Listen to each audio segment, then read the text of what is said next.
All right, y'all, welcome back to the show. It's Anti-War Radio. I'm Scott Horton, and our next guest is Alfred McCoy. He's got a piece in the Viewpoint section at antiwar.com right now, his TomDispatch piece, running under Tom Engelhardt's name there, if you're hearing this later in our archives. He's a professor of history at the University of Wisconsin-Madison. He's a regular at TomDispatch, and is author most recently of the award-winning book Policing America's Empire, the United States, the Philippines, and the Rise of the Surveillance State. He has also convened the Empires in Transition Project, a global working group of 140 historians from universities on 4 continents. Of course, he also wrote The Politics of Heroin and A Question of Torture, I'm sure among others as well. Welcome to the show, Alfred. How are you? Thank you. I'm fine. Well, good. I appreciate you joining us on the show today, and it's a very important piece, I think, that you have here at TomDispatch.com. Again, also in the Viewpoint section today at antiwar.com. An empire of failed states, Washington on the rocks. And you have a very compelling history of pretty much post-World War II American imperialism and hegemony, and I guess really can't be overstated the importance of having the Soviet Union as our opposite in the days of that bipolar world that's now a generation gone. The Cold War coincided with a major change in global geopolitics. For 4 centuries, half a dozen European empires had gradually spread around the globe to the point where by 1950 they ruled over about half of humanity. And suddenly, in a quarter century, really between 1947 and 1974, those 6 empires became 100 new nations, and the face of global geopolitics was changed.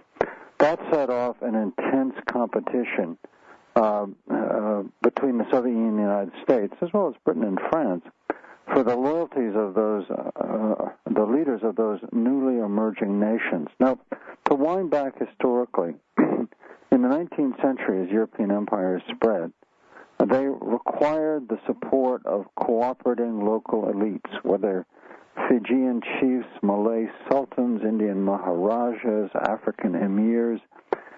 There's no way that the British Empire, which arose from a nation of 40 million people and an army of only 99,000 men, there's no way an army of 99,000 men could have ruled over 400 million people in 1900, a full quarter of humanity, without the cooperation of those elites. So really, all modern empires require the support of these cooperating or subordinate elites. And so it was with the Soviet Empire and the U.S. Imperium after World War II. Mm-hmm. Well, and, I think that's very relevant to today, where many Americans really can't recognize the United States as an empire because we have this network of lily pad bases, as Don Rumsfeld called them, around the world. And, of course, we fight wars of liberation here and there, but they don't really see our guys as imperial redcoats just openly, for example, colonizing India, that kind of thing, the way the British did. And yet you're saying that the British Empire certainly had their lily pads of bases and their bribes and their, local satraps that helped them get away with it all in very much the same way the American Empire is modeled today. There's a parallel, actually, between the British Imperium and the U.S. Global hegemony. At peak, let's say around 1900, there were 2 facets to the British Empire. The one was the classic formal empire that ruled over a quarter of humanity in colonies like British India, British Malaya, the Fiji Islands, and the rest. But there was also developing throughout the 19th century something that the British historians have called the British informal empire. And after liberation from Spain in 1824, Latin America fell into the British control. It wasn't direct colonial rule, but British consuls, British trade, British finance, British policy directed to a large extent the conduct of the foreign policy of the newly independent nations of Latin America. And that informal empire spread to Egypt, spread to China, so that if you actually add up the population inside the informal empire, it's another quarter of humanity. And the British then ordered this imperium that effectively encompassed half of humanity, first of all, with a global navy. In 1900, the British Navy was 300 ships, and they had 30 bases worldwide that controlled global choke points from the Straits of Gibraltar, the Suez Canal, Straits of Malacca, and in cooperation actually with the United States Navy, they really dominated the seas so that no other power could intervene overseas, could acquire a colony, ultimately without the permission, without the authority of the British. So there was a complementation between the territorial control of colonies in specific localities and this global array of naval power and these 30 naval bastions worldwide. Well, when the United States became the preeminent power after World War II, it was a change from the era of sea power to the era of air power. And since, diesel-driven ships could sail several oceans from a base, you needed fewer major bases, naval bases, for global naval power than you did for global air power. So by the mid-1950s, by let's say 1955, the United States already had 300 bases, and we're now well up over 700 bases worldwide. So we have an array that's rather similar to a large part of the British Empire. Global military dominion exercised by air power through 700 bases worldwide, and then subordinate elites, reliable local cooperating elites in countries around the globe. And that system has begun to break down. The bases are still in place, but those bases require the support, the cooperation of those local elites to be meaningful. And those elites are beginning to break away. Well, and right, that's really where we're at now. And you make this comparison in your article. It seemed to me, I guess it took me a few days after the beginning of the Tunisian Revolution to catch on. Once it really started in Egypt, the parallel came immediately to mind of when I was a kid, watching the Berlin Wall fall and the dissolution of the Soviet Union. And that really, I think you kind of say, this has really been happening since the fall of the Soviet Union to us, too, just in real slow motion here up until this point. Yeah, it's, first of all, the Middle East was the last place in the world where that bloc was firmly in place, and they were uniformly anti-democratic, if you will, kind of almost dying regimes that imposed the mailed fist of control over their populations, providing little in the way of education, social services, or economic development, whether they're oil or non-oil states. And the U.S., through the Fifth Fleet based in Bahrain, and then our air mantle, have really presided over the region, keeping these regimes as much as possible in place. And when one of them falls, like the Shah did in Iran in the late 1970s, this, of course, is a major crisis for U.S. geopolitical power. And our intervention in Iraq twice, in the Gulf War in 1991, the 2003 intervention in Iraq, that is in many ways an attempt geopolitically to compensate for the loss of Iran as a kind of the guardian of the Persian Gulf. Uh-huh. Now that whole apparatus was a very smooth transition from British dominion. With the breakup of the Ottoman Empire after World War I, the Middle East became basically trustee territories for Britain and France, and the British took the greater share of those territories. And they ran the Middle East through formal empire over places like Egypt, and informal empire as well. When the British Empire imploded, self-destructed in the Suez Crisis of 1956, Washington sat back, refused to bail out the British, and then provided, if you will, a financial bailout package afterwards of £1 billion to tide them through the transition. And then the United States took over the Middle Eastern region from the British. All right, we'll hold it right there, and we'll be right back, everybody, with Alfred McCoy, the author of a great many things, including one at TomDispatch.com right now. All right, y'all, welcome back to the show. It's Anti-War Radio. I'm Scott Horton, and I'm lucky enough to be talking with Alfred McCoy, author of The Politics of Heroin, A Question of Torture, and the latest one, Policing America's Empire. And he's got a piece running in the Viewpoint section at antiwar.com today from Tom Dispatch an empire of failed states. So now, I guess in the next segment, if we can tie up right where we left off was Eisenhower's outflanking, basically, of the British Empire and the taking over of it by America back after the Suez Crisis. And then we need to make our way toward our current set of revolutions in the Middle East and what it all really means. Of course, working in the fall of the Soviet Union, I guess, on the way. Sure. In the mid-1950s, it fell to the Eisenhower administration to bring two things together. One, we were already launched on the Cold War against the Soviet Union, but very quickly, this was a period in which there was the start of rapid decolonization. And suddenly, the number of states in the United Nations doubled, basically from 60 to over 100 under Eisenhower. And that really changed the face of global geopolitics. No longer could we rely on the British, the French, the Portuguese, etc., to maintain global order in much of the world. And so the Eisenhower administration developed, if you will, a kind of system of subordinate elites. And they very self-consciously held elaborate discussions in the National Security Council in the mid and late 1950s. And basically what they worked out was a system whereby the United States would set aside its democratic principles and adopt a tough realpolitik policy of embracing any ally that served our interests. In Latin America, this generally meant that the United States would favor military autocrats. In the Middle East, we would, as we picked up the remains of the British Empire, we followed their policy of backing local aristocrats. And so by the 1960s, the United States was allied with a Shah in Iran, sultans in Abu Dhabi and Oman, emirs in Bahrain, Kuwait, Qatar, Dubai, and kings in Saudi Arabia, Jordan, Morocco, and for a time, Libya. And then in Asia, we accepted a mixture of dictators and democrats. And as regimes would shake or would move into opposition to the United States was always standing ready to let them come back into our fold. For example, when Gaddafi agreed to give up his nuclear weapons and support the U.S. anti-terror campaign.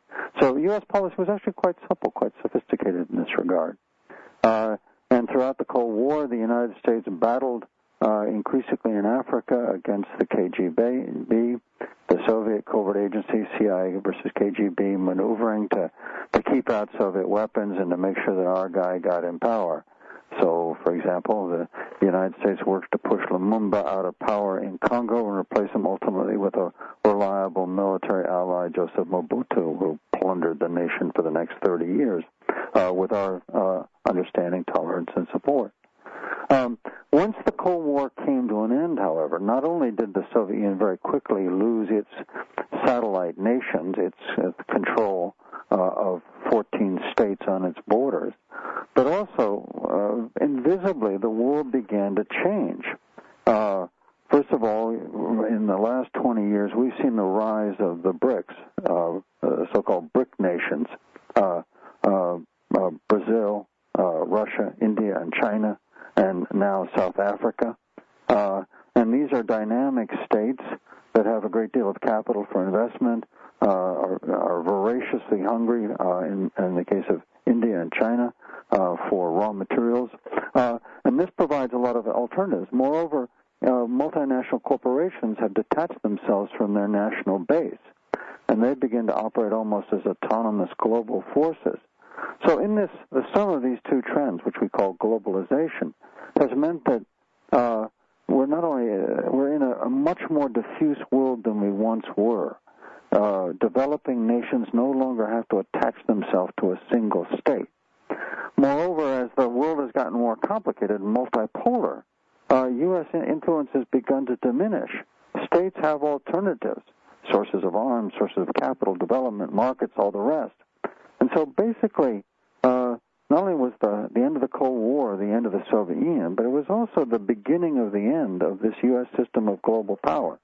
And we've seen a really a waning of U.S. capacity. Look, during the Cold War, we had a systematic conscious policy of selecting, installing, maintaining, and when necessary, removing the heads of nation states in in order to maintain our global system of subordinate elites.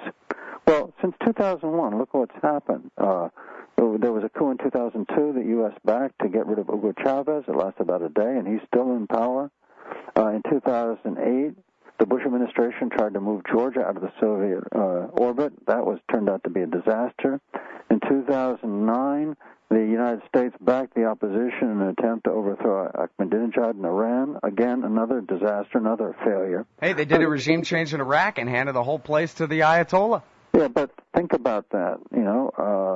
In a Cold War, that could have been done deftly with a military coup or a bit of CIA covert cash. In order to change one dictator in Iraq, okay, it required a massive U.S. military intervention, and that was supposed to be step one in terms of in facilitating regime change in Syria and Iran. Instead, those two states turned the tables on us, backed the insurgents, and mired us in a crippling insurgency, which is ultimately going to end with our probably withdrawing from Iraq far more thoroughly than we originally planned. So I think the signs are very clear. There are capacity to control this system of subordinate elites is breaking down. And the real proof, the real sign that this system has begun to fall apart is this tumultuous events that just erupted out of nowhere in January, starting in Tunisia, spreading to Egypt, and now spreading right across the region. And for a nation that embraces and supposedly advocates democracy in the Middle East, Washington really wavered. Our first attempt, first of all, was to back the Mubarak regime, stand firmly with an ally that, like many of these autocrats in the Middle East, had been the bastion of U.S. power in the region for 30 years. Well, when that failed, we turned very quickly to his consigliere, the dark power behind his regime, a man named Omar Suleiman, who was the chief of state security and who ran the torture chambers for the Mubarak regime.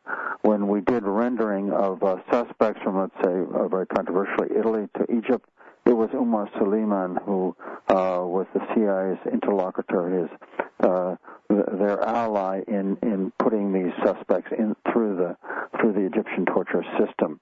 And we backed him as a replacement for Mubarak. Well, that failed, but the U.S. did manage to, finally in the end, use their ties to the Egyptian military, which we've carefully cultivated for the last 30 years. And there were all kinds of contacts between intelligence officials and officers that had trained together, emails, phone calls, faxes, to get the Egyptian military to back a nonviolent transition to, as it turned out, military rule.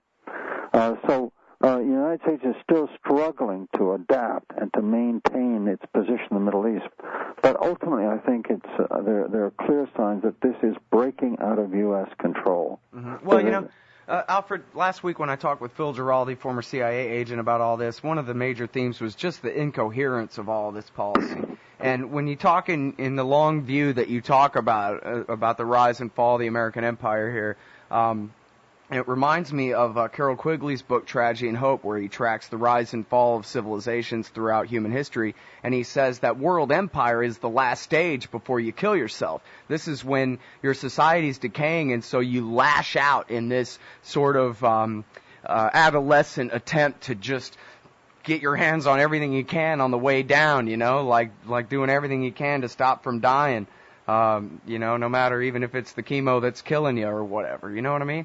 Well, no, when you look at, let's say, the half-dozen European empires that faded and got wound down between 1947 and 1974, you can break their responses into two broad categories. The British, and to a certain extent the Portuguese, accepted that the age of empire was over.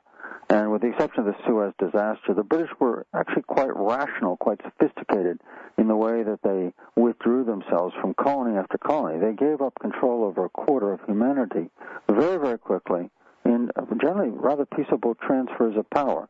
There were two exceptions, Suez and, of course, Kenya. But then there were the French that hung and clung desperately and refused to recognize the transition, the same with the Dutch. And the result was they had wrenching, very difficult economic, cultural, and political transitions. We seem to be following the French and the Dutch, clinging to power, refusing to make a transition to a multipolar world in which our influence is going to be less than it's been in the past. Mm-hmm. Well, it's funny, though, because on some levels, you read something like Thomas Barnett, the Pentagon's new map that came out, I think, pretty much right after September 11th, and he was already talking about what he called the seam states, which is the BRIC that you talked about. There's the core, which is America and its Western allies, and then there's these kind of middle states, and then there's the so-called third world, to be exploited and whatever. And it seems like there really was a lot of thought put into that maybe the world is becoming more multipolar, that maybe Kruthammer had it wrong when the Soviet Empire fell about our unipolar moment and all that, and that, so at the same time it seems, in a way, is it just the kind of ignorance and arrogance of the Dick Cheneys of the world that would just attempt to defy gravity this strongly and push this hard against the natural order of things in the world? I mean, as you say, without the Soviet Empire, why would anybody want to be under our thumb? It seems like an impossible task. Well, that's where the system of subordinate elites has worked effectively. We've all been able to offer states intelligence cooperation, military aid, economic aid, access to markets, etc., in order to cultivate these regimes. And moreover, until recently, we've been very efficient through the CIA and during the Cold War, British intelligence as well, in changing insubordinate elites. Well, that is now over. The world is changing, yet this is the system of power that we have, and we're watching it unravel. And it's yet to be clear whether Washington is going to come up with another kind of global system. You're right. Under the Bush administration, there was an absolute denial of a changing multipolar world. The idea that under the Bush administration is the United States would exercise its power unilaterally and then build something like the coalition of the willing, work out outside established alliance networks, particularly with the Europeans, who, because the EU were far more assertive than they've been in previous decades, and cobble together a kind of made-up coalition, but basically a unilateral exercise of power. Also a massive expansion of the U.S. military to maintain the coercive force behind that. It ran in defiance. It ran against the grain of history, a grain that is subtly, invisibly, ripping the system apart. How could I put it? As historical processes change, they change subtly and visibly until there's suddenly some kind of major eruption in which you can suddenly see the way the past is bearing on the present and shaping the future. And the Middle East is one of those circumstances right now where the end of the American Imperium is now clearly visible, in which a system of global power the United States built up 60 years ago is finally coming to an end. And it's yet unclear how the United States is going to adapt and what kind of global geopolitical order is going to replace the American unipolar power that's been exercised for the past 20 years. Mm-hmm. Well, the only shame of it to me is that we didn't just decide to undo our empire because it's wrong. And we're having to accept this fate. It's outside of the control of the best and the brightest at the Department of State. And so I guess we have to just settle for that. Well, because we're not planning it, for one thing, we see that we're still maintaining this vast defense budget, whose precise purpose is still really unclear. We're maintaining this formidable array of naval and air power designed to basically fight the Cold War against the Soviet Union without really a clear purpose. Moreover, we've diverted literally trillions of dollars into these two interventions in Iraq and Afghanistan at the same time when global competitiveness is shifting increasingly into economic and technological realms. So we've been starving basic scientific research, alternative energy, education, infrastructure, in order to wage these wars.